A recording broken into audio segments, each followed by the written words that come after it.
क्या प्रियंका नखरे कर रही है कि मैं उसे मनाऊं? उसने खुद से कहा कि नहीं पवन, अब तुम नहीं पिघलोगे। माँ ठीक कहती है कि उसे जरूरत से ज्यादा अहमियत दी तो ये तुम्हारे सिर पर सवार हो जाएगी।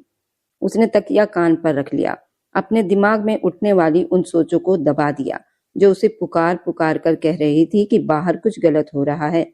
पवन ने अपने दिल को समझाया, प्रियंका अब वो मासूम लड़की नहीं रही बल्कि एक मक्कार और अदाकार बन चुकी है जो हर वक्त उसे और उसकी माँ को लड़ाने की कोशिश में लगी रहती है। बाहर आंगन में प्रियंका बेबस ठंडे फर्श पर पड़ी तड़प रही थी और उसके होठों से निकली आखिरी विनती भी सास के कमरे के बंद दरवाजे से टकराकर वापस आ गई। उसे अपना दम निकलता हुआ महसूस हो रहा था और वह बार बार अपने पेट को थाम कर कह रही थी कि मेरे बच्चे, हिम्मत मत हारना, तुम्हारे पिता अभी जाग जाएंगे, वे हमें बचा लेंगे। मगर पवन के कमरे का दरवाजा बंद रहा और सुशीला देवी के खर्राटों की आवाज हवा में गूंज रही थी जो इस बात का सबूत थी कि इस घर में इंसानियत दम तोड़ चुकी है। पवन को एक बार फिर दरवाजे पर किसी चीज की टकराने की आवाज आई तो उसने झुंझलाकर कहा, प्रियंका सो जाओ, क्यों आधी रात को मेरा चैन सुकून सब बर्बाद कर रही हो? तुम्हारे ये ड्रामे अब मुझ पर असर नहीं करेंगे। उसे क्या खबर थी कि जिस प्रियंका को वह ड्रामेबाज कह रहा था वह इस वक्त मौत और जिंदगी के लड़ाई से जूझ रही थी और उसकी वही चुप्पी जिसे पवन गरूर समझ रहा था दरअसल प्रियंका की जान की वजह बन रही थी। रात के उस पहर में जब सब सो रहे थे, सिर्फ एक ममता थी जो अपने बच्चे की जान बचाने के लिए जंग लड़ रही थी और एक शैतान था जो अपनी जीत पर तसल्ली से सो रहा था। जबकि वो फौजी पवन अपने दिमाग की दुनिया में कैद सच्चाई से कोसों दूर एक ऐसे मोड़ पर खड़ा था जहां से वापसी का रास्ता बहुत कठिन होने वाला था। प्रियंका के हाथ पांव ठंडे पड़ने लगे थे और उसने हंसते हुए अपनी आंखें बंद कर ली क्योंकि उसे अब किसी से कोई उम्मीद बाकी नहीं रह गई थी। और यही वो वक्त था जब घर की खामोशी किसी बड़े तूफान की कहानी सुना रही थी जो अगली सुबह पवन की जिंदगी को नर्क बनाने वाला था। उसकी माँ का बनाया हुआ झूठा स्वर्ग अब बिखरने के करीब था मगर उसकी कीमत बहुत भारी होने वाली थी जिसका पवन ने कभी सपने में भी नहीं सोचा था। रात का सन्नाटा अब चक्कर देने वाली चुप्पी में बदल चुका था। पवन के सीने में बेचैनी की अजीब सी लहर उठ रही थी जिसने उसे बिस्तर पर करवटें बदलने पर मजबूर कर दिया। उसे प्यास बहुत जोरों से लगी हुई थी। उसने सोचा कि शायद ठंडा पानी पीने से उसके दिमाग में लगी हुई आग कुछ कम हो जाए और वो बिस्तर से उठा और अंधेरे में टटोलता हुआ कमरे से बाहर निकला। कॉरिडोर में हल्की सी रोशनी थी मगर जैसे ही वो किचन के पास पहुंचा उसे एक झटका सा लगा क्योंकि किचन का बाहर वाला दरवाजा खुला हुआ था और वहां से बर्फीली हवा के झोंके अंदर आ रहे थे। पवन ने दिल में सोचा कि माँ तो कह रही थी कि प्रियंका सो रही है, तो फिर किचन का दरवाजा इस वक्त खुला क्यों है? वह जैसे ही किचन के अंदर दाखिल हुआ उसके गले में जैसे कांटे अटक गए। सामने का मंजर देखकर उसके हाथ से पानी का गिलास छूटकर चकनाचूर हो गया। प्रियंका किचन के गंदे और ठंडे फर्श पर बेहोश पड़ी थी। उसका आधा जिस्म बाहर आंगन की तरफ पड़ा था जहां अभी बर्तनों का ढेर अधूरा पड़ा था और साबुन वाला पानी उसके आसपास जमा हो रहा था। पवन के पैरों तले से जमीन निकल गई। वह दीवानों की तरह आगे बढ़ा और प्रियंका का सिर अपनी गोद में रखा। प्रियंका, आंखें खोलो, ये क्या मजाक है? तुम यहाँ क्या कर रही हो? पवन ने उसके चेहरे को थपथपाया मगर प्रियंका का जिस्म बर्फ से भी ज्यादा ठंडा हो चुका था। उसके होंठ सफेद पड़ चुके थे, सांस इतनी उखड़ी हुई थी जैसे कोई परिंदा आखिरी बार पंख फड़फड़ा रहा हो। पवन ने घबराकर अपनी माँ को बुलाया, माँ जल्दी बाहर आओ, देखिए प्रियंका को क्या हो गया। सुशीला देवी जो शायद जाग रही थी हड़बड़ाकर बाहर आई और मंजर देखकर एक पल को ठिठक गई मगर जल्दी ही अपने ऊपर काबू पाते हुए बोली, अरे पवन बेटा, तुम क्यों परेशान हो रहे हो? मैंने कहा था ना ये लड़की बहुत जिद्दी है। मैंने उसे मना किया था कि रात को रसोई में न जाना मगर ये शायद चुपके से कुछ खाने आई होगी और उसे चक्कर आ गया होगा। पवन ने गुस्से से अपनी माँ की तरफ देखा और फटी हुई आवाज में बोला, माँ आप होश में तो हो? जरा देखिए तो सही, उसके हाथ साबुन से भरे हुए हैं। ये यहाँ खाने नहीं आई थी, यहाँ बर्तन धो रही थी और बर्तन जो आपने मुझे कहा था कि आप धोती हैं। प्रियंका का ये हाल देखकर मुझे बताइए, क्या ये एक आराम करने वाली औरत का चेहरा है? सुशीला ने बात काटने की कोशिश की और बोली, देखो पवन, मुझ पर चिल्लाओ मत, मैं तुम्हारी माँ हूँ। हो सकता है उसने जानबूझकर खुद को गिराया हो ताकि तुम्हें दिखा सके। पवन ने प्रियंका को अपनी बाहों में उठाया तो उसे ऐसा लगा जैसे वह किसी खाली ढांचे को उठा रहा है। प्रियंका का वजन इतना कम हो चुका था। पवन का दिल खून के आंसू रोने लगा। उसने माँ की तरफ देखा, बिना ठंडे शब्दों में कहा, बस करो माँ, बहुत हो गया आपका ये झूठ वाला ड्रामा।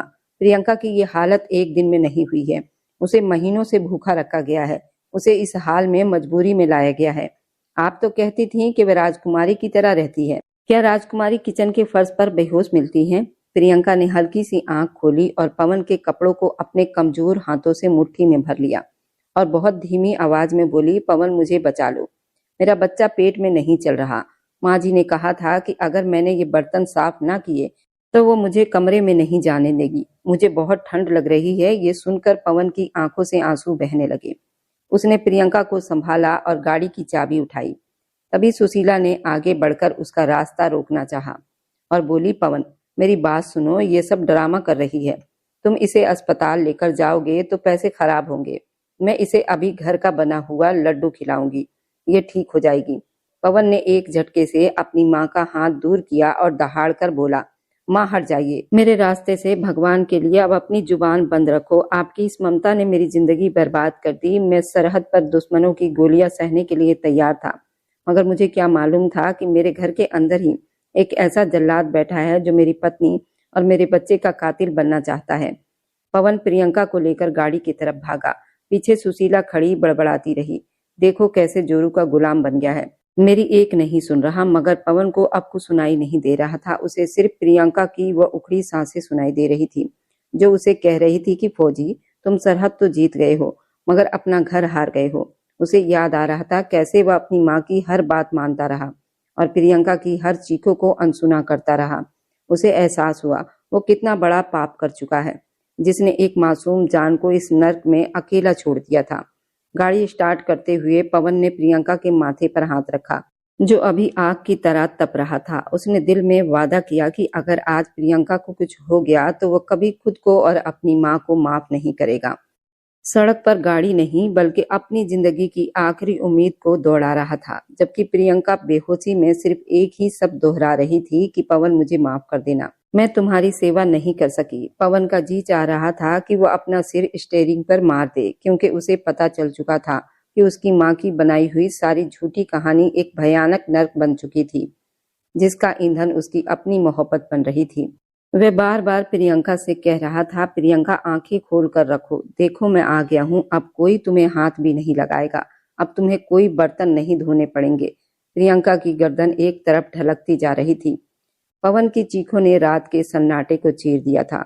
उसे लग रहा था कि वक्त उसके हाथों से रेत की तरह फिसल रहा है और वे सच्चाई जो उसे पहले नजर आ जानी चाहिए थी अब एक भयानक डरावने सपने की तरह उसके सामने खड़ी थी, जिसका अंजाम शायद बहुत खतरनाक होने वाला था। अस्पताल की इमरजेंसी लाइट की रोशनी में पवन पागलों की तरह स्ट्रेचर के साथ भाग रहा था और उसकी कमीज पर प्रियंका के ठंडे पसीने और मुट्ठी के निशान लग चुके थे। जैसे ही डॉक्टर ने प्रियंका को चेकअप के लिए अंदर दाखिल किया, पवन बाहर आंगन में सिर थाम कर बैठ गया। उसका पूरा जिस्म कांप रहा था और उसे बार बार अपनी माँ की वह आवाज सुनाई दे रही थी, वह तो राजकुमारी की तरह रहती है। करीब 1 घंटे के बाद लेडी डॉक्टर कमरे से बाहर निकली। उनके चेहरे पर बहुत गुस्सा और गम दिखाई दे रहा था। पवन जल्दी से खड़ा हुआ और लपक कर उसके पास पहुंचा। डॉक्टर साहब, मेरी पत्नी कैसी है? क्या वह ठीक है? बच्चा ठीक है? डॉक्टर ने अपने चश्मे को ठीक किया और जेब में हाथ डाला। पवन को सिर से पांव तक ऐसी नजरों से देखा जो शक से भरी हुई थी। आप इस औरत के पति हैं? उन्होंने सूखे शब्दों में पूछा। पवन ने बेचैनी से सिर हिलाया।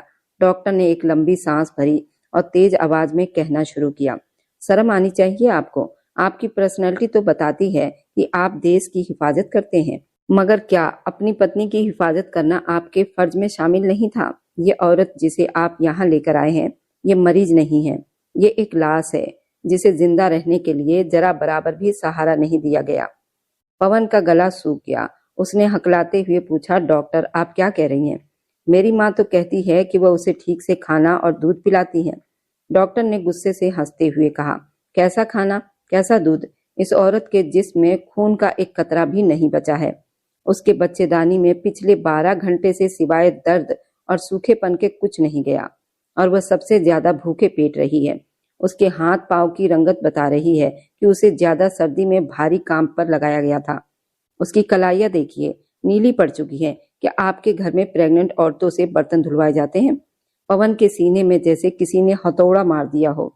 उसकी जुबान बंद हो गई। डॉक्टर ने बात चालू रखते हुए कहा, उसकी कमर की हड्डी पर निशान है, जैसे उसे किसी सख्त जगह पर लिटाया गया हो या उसे जमीन पर बैठाकर काम करने पर मजबूर किया गया हो। आपको मालूम है कि वह किस परेशानी से गुजर रही है? उसकी हालत इतनी नाजुक है कि वह अपने बच्चे को जन्म देने के काबिल भी नहीं रही, क्योंकि उसके अपने जिस्म में जान नहीं है। वह बार बार बेहोशी में एक ही शब्द दोहरा रही है कि मुझे बर्तन धोने दो, वरना मम्मी खाना नहीं देंगी। पवन की आंखों से सब्र के बांध टूट गए थे और वही दीवार का सहारा लेकर बैठ गया। डॉक्टर ने उसके पास आकर थोड़ी नरमी मगर दो टुक शब्दों में कहा, कप्तान साहब, ये मेडिकल केस नहीं, ये एक मुजरिम की तरह इस औरत के साथ व्यवहार किया गया है। अगर इस औरत को आज यहाँ ना लाया जाता तो कल सुबह तक उसकी चिता में आग लग रही होती। उसके जिस्म में विटामिन और आयरन की इतनी कमी हो गई है, उसका बच्चा पेट में ही दम तोड़ने वाला था। हमने उसे ड्रिप लगा दी है, मगर उसे दवाओं से ज्यादा अब खुराक और मोहब्बत की जरूरत है, जो शायद आपके घर में उसे कभी नहीं मिली। पवन ने नरमी आवाज में कहा, डॉक्टर, मेरी माँ तो मुझे रोज फोन पर कहती थी कि प्रियंका बहुत खुश है। डॉक्टर ने उसके कंधे पर हाथ रखा और ठंडे शब्दों में बोली, माँ हमेशा सच्ची नहीं होती और पति हमेशा लापरवाह नहीं होते। आपने अपनी आंखों के बजाय अपनी माँ के शब्दों पर विश्वास किया और यही आपकी सबसे बड़ी गलती थी। अभी जाकर उसके लिए खून का इंतजाम करो और अगर हो सके तो अपने जमीर से भी पूछो, क्या आप इस जुल्म के बराबर के हिस्सेदार नहीं थे? पवन अस्पताल के कॉरिडोर में अकेला रह गया। उसे महसूस हो रहा था कि उसकी दुनिया एक पल में उजड़ गई है। उसे याद आया कि कैसे उसने प्रियंका को अपने सामने झाड़ दिया था जब वो चुप रहती थी। उसे याद आया कि कैसे उसने उसे ड्रामा कहा था जब वो दर्द से तड़प रही थी। उसे लगा वह कितना बड़ा पापी आदमी है जिसने एक मासूम लड़की की जिंदगी उन शिकारियों के हवाले कर दी थी जिन्होंने उसे बोटी बोटी करके रख दिया। पवन के दिल में अपनी माँ के लिए एक ऐसी नफरत पैदा हुई जिसने ममता की हर तस्वीर को जलाकर राख कर दिया। उसे समझ आ गया, जो सच्चाई उससे घर में छुपाई जा रही थी वह एक ऐसी हकीकत बनकर सामने आई है जिसका सामना करना उसके लिए नामुमकिन था।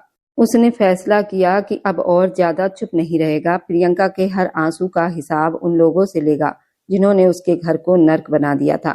पवन जब अस्पताल की वो भयानक रिपोर्ट जेब में डालकर घर की दहलीज पर पहुंचा तो उसके चेहरे पर एक ऐसी खौफनाक छाप थी जिसके पीछे तूफान छुपा हुआ था। सुशीला आंगन में कुर्सी डाले बड़े मजे से चाय पी रही थी। पवन को देखते ही उन्होंने प्याला मेज पर रखा और बड़ी बेचैनी का ड्रामा करते हुए बोली, अरे पवन बेटा, आ गए हो तुम? मैं तो अभी अभी पूजा करके बैठी हूँ और भगवान से प्रार्थना कर रही थी कि प्रियंका ठीक हो। डॉक्टर ने क्या कहा है? मेरा तो डर के मारे बुरा हाल हो रहा है। वह तो है ही कमजोर, जरा सी तकलीफ सहन नहीं कर पाती। पवन ने एक गहरी सांस ली और अपनी माँ की आंखों में झांकते हुए बहुत धीमे शब्दों में कहा, माँ, डॉक्टर ने कहा है बस मामूली कमजोरी है, थोड़ी देर में होश आ जाएगा तो मैं उसे ले आऊंगी। अभी उसे वहीं दाखिला करना होगा। सुशीला के चेहरे पर एक तसल्ली भरी लहर दौड़ी और उन्होंने चरपाई से बिस्कुट उठाते हुए कहा, देखा, मैंने कहा था ना कि वो ड्रामा कर रही है। बस तुम उसे लेकर चले गए, बिना वजह अस्पताल का खर्च कर दिया। खैर, अब आ गए हो तो आराम करो, मैं तुम्हारे लिए खाना बना देती हूँ। पवन ने मुस्कुराने की नाकाम कोशिश की और कहा कि माँ, आप ठीक कहती हैं, शायद मैं ही ज्यादा जज्बाती हो जाता हूँ। वैसे प्रियंका के कमरे की अलमारी की चाबी कहाँ है? मुझे उसके कुछ कपड़े चाहिए थे। सुशीला ने चाबियों का गुच्छा लटकाते हुए कहा, अलमारी में क्या रखा है? उसके पास सब पुराने कपड़े ही तो हैं। मैंने तो उसे कहा था कि नए कपड़े सिलवा लो, मगर वह तो सस्ती सोच की है। पवन चाबी लेकर कमरे में गया तो उसने देखा कि वहां प्रियंका की अलमारी में उसके वे सूट जो पवन ने खुद खरीदे थे गायब थे और वहां सिर्फ कुछ फटे पुराने कपड़े पड़े हुए थे। वह बाहर आया तो सुशीला किचन में बड़बड़ा रही थी, अब ये मुसीबत घर आ जाएगी तो फिर नखरे दिखाएगी। पवन किचन के दरवाजे पर जाकर खड़ा हो गया और बोला, माँ, प्रियंका के और कपड़े कहाँ गए जो मैंने पिछले त्योहार पर उसे दिलाए थे? सुशीला ने हड़बड़ाकर जवाब दिया, अरे वह तो उसने खुद ही किसी को दे दिए और कहती है मुझे पसंद नहीं है। तुम इन बातों को छोड़ दो, ये बताओ कि अब तुम कितने दिन की छुट्टी पर आए हो? पवन ने अपनी माँ के हाथ देखे जो बड़ी सफाई से सब्जियां प्लेट में डाल रही थी और रोटी लगा रही थी। बोला, माँ, मैं सोच रहा हूँ अब मैं प्रियंका को अपने साथ ही अपनी ड्यूटी पर ले जाऊंगा, वहां का मौसम उसे अच्छा लगेगा। सुशीला ने जल्दी से हाथ रोका और ऊंची आवाज में बोली, ये क्या कह रहे हो पवन? वहां जंग के मैदान में उसे ले जाओगे? वह तो यहाँ एक गिलास पानी नहीं उठाती, वहां तुम्हारा जीना हराम कर देगी। उसे यहीं रहने दो, मैं हूं ना उसकी देखभाल के लिए। पवन ने दिल में सोचा, हाँ आप हैं उसे खत्म करने के लिए, मगर जुबान से सिर्फ इतना कहा कि माँ आपकी बात में वजन है। उसी बीच सुशीला का फोन बजा और वे दूसरी तरफ अपनी किसी रिश्तेदार से बात करने लगी। पवन दीवार की ओट में खड़ा उनकी बातें सुनने लगा। सुशीला हंसकर कह रही थी, हाँ दीदी, पवन आ गया है, सुशीला को अस्पताल छोड़ गया है। चलो अच्छा है, किचन में सुकून रहेगा, वरना उसका मनहूस चेहरा देख देकर मेरा तो खाना हजम नहीं होता था। पवन ने उसे बहुत सिर चढ़ा रखा है, अब मैंने पवन के कान भर दिए हैं। वह किसी और से फोन पर बातें करती है, अब देखना वह खुद उसे तलाक देकर निकाल देगा। पवन का खून खौलने लगा। उसका जी चाहा वहीं जाकर अपनी माँ का गिरबान पकड़ ले, मगर उसने खुद को रोका, क्योंकि उसे भी वह आखिरी बार देखना था। प्रियंका के वापस आने पर क्या करने वाली थी? सुशीला फोन रखकर पलटी तो पवन सामने खड़ा था। उन्होंने घबराकर पूछा, तुम यहाँ क्या कर रहे हो? पवन ने कहा, कुछ नहीं माँ, बस देख रहा था कि आप कितना थक जाती हैं घर का काम करते हुए। सुशीला ने एक गुस्से भरे अंदाज में कहा, मैं तो थकती ही तुम्हारे लिए हूँ बेटा, बस भगवान तुम्हें अच्छी तरक्की दे, तुम उस मक्कार औरत को पहचान सको। पवन ने सर झुकाकर कहा, जी माँ, बहुत जल्द मैं उसे पहचान लूंगा और इस घर का फैसला भी करूंगा। वह अपने कमरे में चला गया, जहाँ प्रियंका की खुशबू अभी तक बाकी थी। उसे एहसास हुआ वह कितने बड़े सांप के साथ जिंदगी बिता रहा था, जो ममता का कपड़ा ओढ़े हुए थे। उसने फोन निकालकर अस्पताल की कॉल और नर्स से कहा कि प्रियंका को अभी डिस्चार्ज न करो, मैं कल सुबह लेने आऊंगा। वह चाहता था कि आज की रात वह इस घर में बिताए और सुशीला के हर उस झूठ को रिकॉर्ड करे जो वह प्रियंका के रहते हुए बोल रही थी। रात भर सुशीला पवन के पास बैठकर प्रियंका की बुराई करती रही। वह कैसे कोरे बहाने करती, कैसे पड़ोसियों से बातें करती है। पवन चुपचाप सुनता रहा। उसे लग रहा था वह किसी दलदल में उतर रहा है, जहां हर शब्द एक चुभन थी। सुशीला ने कहा, पवन बेटा, कल जब वो आए तो उसे कहना कि वह अपने मायके चली जाए। उसकी माँ ने उसे कोई तमीज नहीं सिखाई। पवन ने धीमे शब्दों में पूछा, अगर वह ना जाए तो? सुशीला ने गुस्से में जवाब दिया, तो मैं उसे धक्के देकर निकाल दूंगी। आखिर ये मेरा घर है। पवन ने एक सर्द आह भरी और कहा, बिल्कुल माँ, घर तो आपका ही है और इंसाफ भी आप ही का होगा। वह बिस्तर पर लेट गया, मगर उसकी आंखें छत को घूर रही थी। वह सुबह का इंतजार कर रहा था, जब वो प्रियंका को लेकर आएगा और इस नापाक ड्रामा को हमेशा के लिए ड्रॉप सीन करेगा। उसे अपनी माँ की हर हंसी में प्रियंका की सिसकियां सुनाई दे रही थी। वह मेडिकल रिपोर्ट उसके तकिए के नीचे किसी बम की तरह दमक रही थी, जो किसी भी वक्त पलटकर इस घर के झूठे सुकून को राख कर सकती थी। पवन ने तय कर लिया था कि अब वो चुप नहीं रहेगा, चाहे उसकी कीमत कुछ भी हो।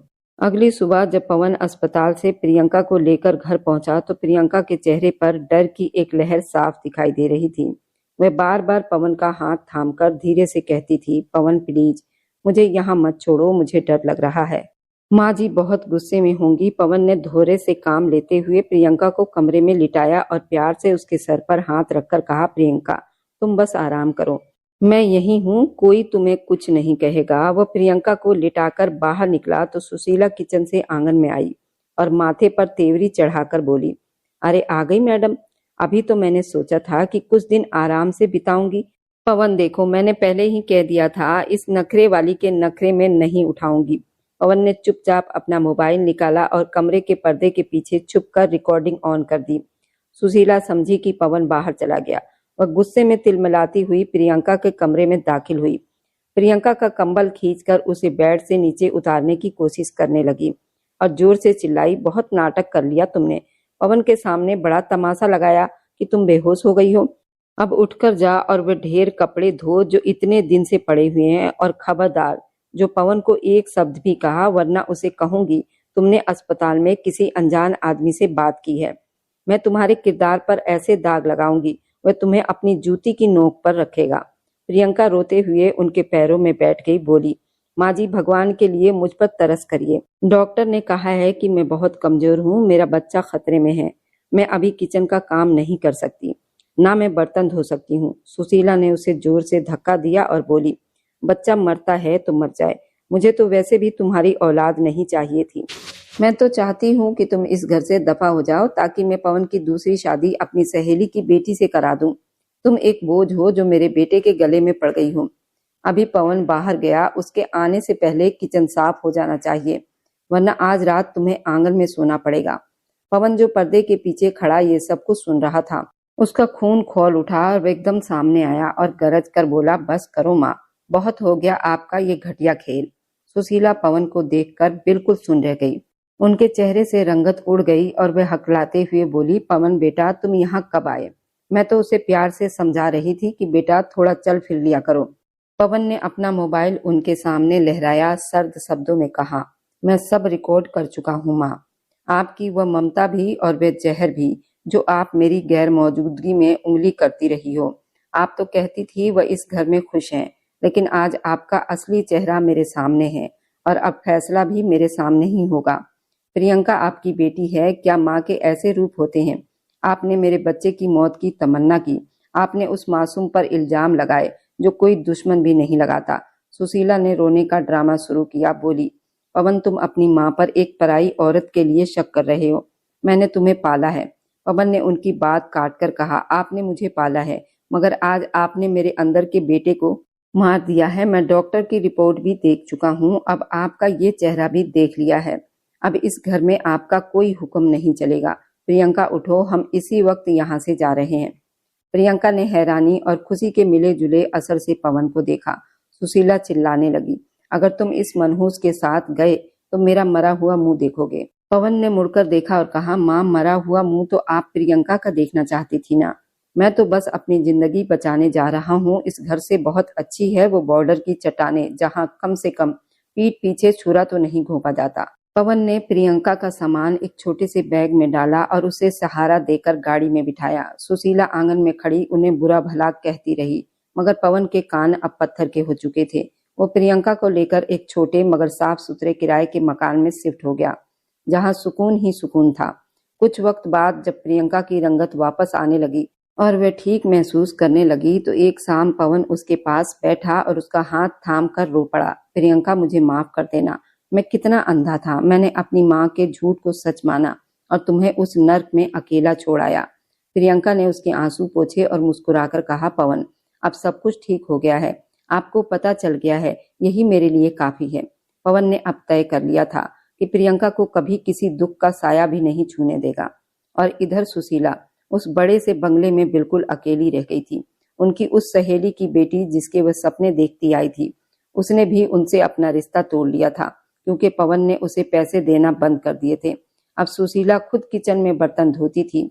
जब उनकी कमर में दर्द होता था तो उन्हें प्रियंका की सिसकियां याद आती थी, जिन पर वह ठहाके लगाती थी। अब वो हर फोन कॉल पर पवन का इंतजार करती थी, मगर पवन अब फोन नहीं करता था, क्योंकि उसके पास अब एक खूबसूरत जिंदगी और एक तंदुरुस्त बच्चा था। कहानी का अंजाम उसे सबक बनकर मिला कि जुल्म चाहे कितना ताकतवर क्यों ना हो जाए, एक दिन सच्चाई के सामने देर तक टिक नहीं पाता। और जो सच्चाई का कपड़ा पहनकर अपनेपन का ड्रामा करते हैं, वे असली सच्चाई के सामने बेनकाब हो जाते हैं। ऐसे लोग कभी सुकून की नींद नहीं सो पाते। प्रियंका अब खुश थी, क्योंकि उसे उसकी मोहब्बत का हक मिल चुका था और पवन एक जिम्मेदार पति बन चुका था, अपनी नई दुनिया बसा चुका था। और मेरी वीडियो आप लोग जहां कहीं से भी देखते हैं, कमेंट में अपने शहर और राज्य का नाम जरूर बताएं। मुझे आप लोगों के कमेंट पढ़ने में बहुत आनंद आता है और उन सभी का मैं बहुत बहुत धन्यवाद करना चाहती हूँ। जो लोग मेरी वीडियो को देखते हैं, लाइक करते हैं और शेयर करते हैं। अगर आपको आज की कहानी पसंद आई है तो वीडियो को जरूर लाइक कीजिएगा और अपने दोस्तों के साथ शेयर भी कीजिएगा। और हाँ, अगर आपने अभी तक हमारे चैनल को सब्सक्राइब नहीं किया है तो जरूर सब्सक्राइब कर लें। मिलते हैं हम अपनी कल की एक और नई दिलचस्प कहानी के साथ। मुझ पर सदा अपना प्यार और स्नेह बनाए रखें। सभी को मेरा प्यार भरा नमस्कार। दोस्तों खुश रहें, स्वस्थ रहें, मुस्कुराते रहें।